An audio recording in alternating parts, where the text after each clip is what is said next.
I got it green in here because we about to talk about the money.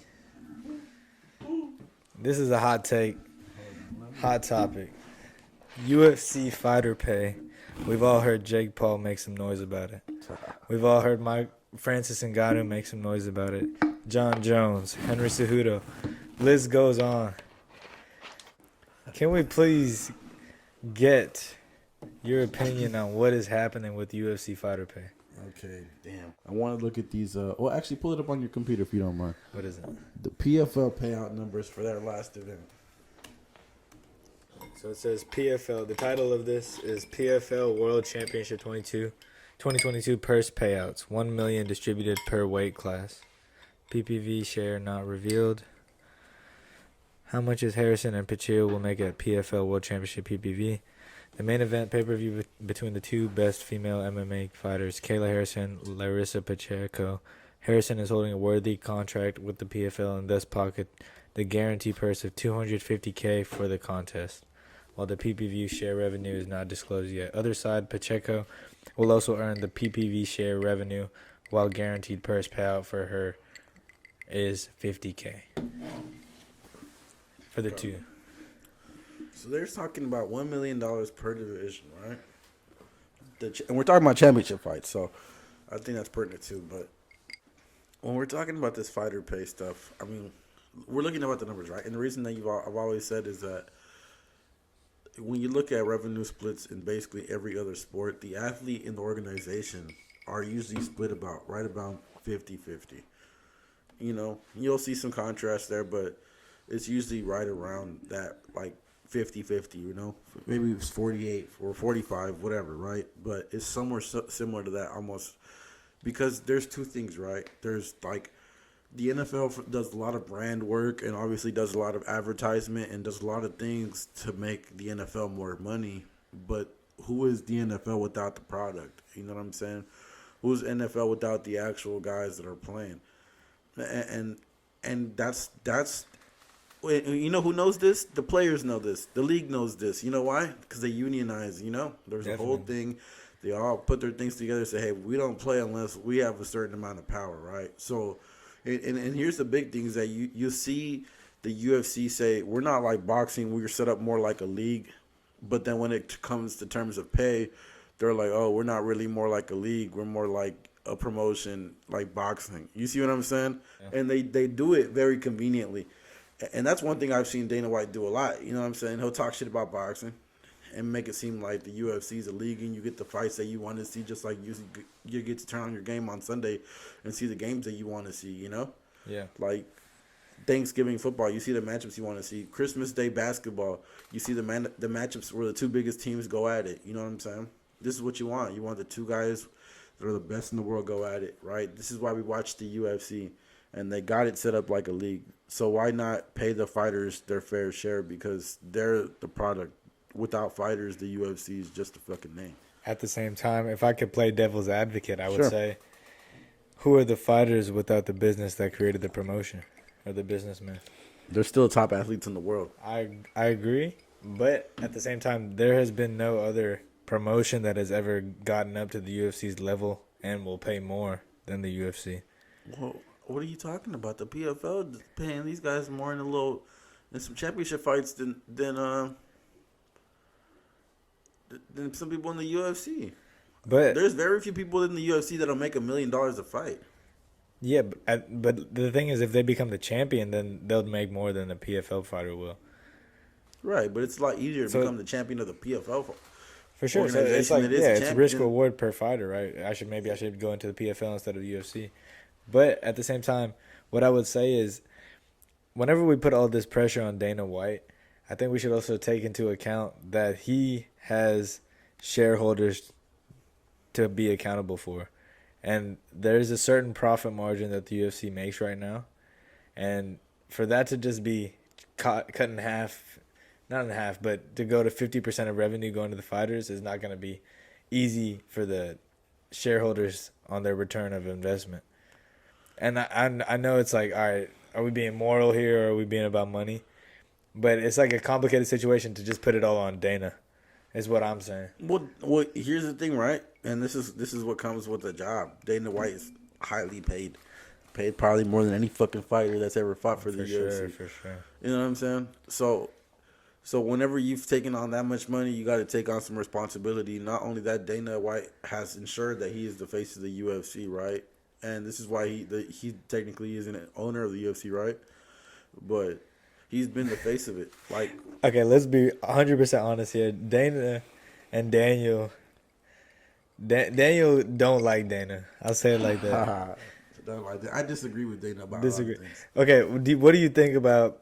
This is a hot take, but the $250,000 that he gave to Kyle from Nelk. What's that about?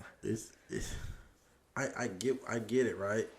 Because if you watch the Nelk Boys, it's kind of like their whole thing, right? Like, here's your birthday, let's give you a fucking outrageous gift, brand new car or whatever the fuck, That's kind of like their whole schmick, right? Let's give out all this money to like a person that didn't expect it or whatever, right? Yeah. So I think Dana White kind of like in that spirit did that, right? Was Dana White's filthy rich, so he can do that. Like, like a lot of these guys that I see, if you watch a Nelk video, what's the whole schmick, right?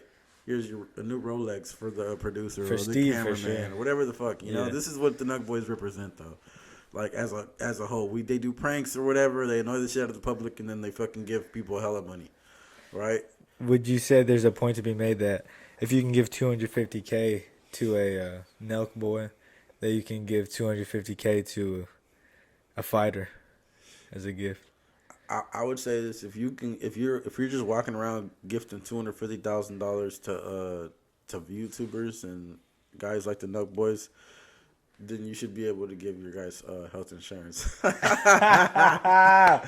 man, get my dude some health insurance, man. That's all I'm saying. If you just walking around throwing money like that, you better be able to give your guys some fucking health insurance. God damn it. Hey, I'm all for that. What do you think about the comments Jake Paul has made on this? Man, Jake Paul is a fucking clown, bro. You think he just using it for publicity? Bro, look, here's the problem about guys like Jake Paul, and this is the problem with a lot of like YouTuber, content creator type people, right? These guys that like, and I've seen this in real life in the sense that I've seen people that are so social media heavy that they think that real life is social media. Like, there's people that really just have become blind to reality and just understand what it is to be social media. Like, I know girls that'll be like, LOL. Like, one time my buddy's, like, his ex or his girlfriend at the time was like, we were in the middle of a conversation, right? She thought something was funny, and she was like, LOL. Like, I'm dead. Like, and I'm thinking, like, what the fuck? Like, who says that? Like, she lives in, like, a universe that is like Twitter. You see what I'm saying? Yeah. And in that same reality, like, whenever these YouTube guys and these, like, content creators, a lot of times they get into this, like, brainstorming kind of thing. Like, how can we generate views, right? And this is what the Paul brothers have done so well in their careers, right? It's like, how can we generate more clicks? And I think that's just become part of their personality at this time. You know what I'm saying? Like, I think they've just become, like, a walking, how can we click? And it's not even like they're doing it on purpose. They've literally just become embedded in it. You see what I'm saying? Mm. Like, that just oozes out of Jake Paul. Like, how can I get some more, like, how can I get into the spotlight where I'm, like, giving everybody the finger? You know what I'm saying? Like, and he kind of, like, what's his name? Alex Smith was talking about this, right? What's his name? I think it's Alex Smith. Anthony Smith, that's his name. Yeah. And he was like, he like says that he's promoting like these fucking fighter pay or whatever, but then he goes and knocks out our fucking legends for fucking money. That's true. And then disrespects us on like, you guys are not shit. You know what I'm saying? Like, just literally dragging legends through the mud, and then you're gonna go and promote like, oh, UFC fighters should be get paid more. Like, fuck you, He did say that he would wanted to make that fighter union with Anderson.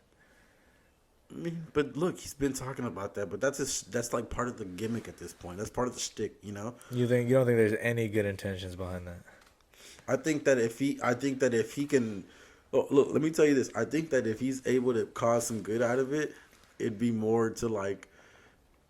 F you to Dana White. No, it would be more of like a like that's his whole thing. It's like almost bulletproof.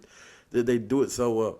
Because he's making it bulletproof because there's a good cause behind it. Exactly, right? It's like getting behind, like, cancer. Like, all right, bro, that's your whole thing? Or, like, it's like, all right, if you were going to go against the NFL and then you were like, oh, yeah, The reason I'm going against the NFL is because of the CTE, you know, and then you just get this good cause that like is kind of somewhat admirable, and then admiral, and then you just go behind that. You know what I'm saying? So yeah, sure, fighter like he's promoting fighter pay. So do I. You know, so do fucking I. Yeah, regardless if it's for publicity or not, I can have some respect for the way that he has said that they need better pay for sure, better percentage of the revenue, but the health insurance I think is a big thing for that. That's true. The health insurance, and this is what me and you talked about, right?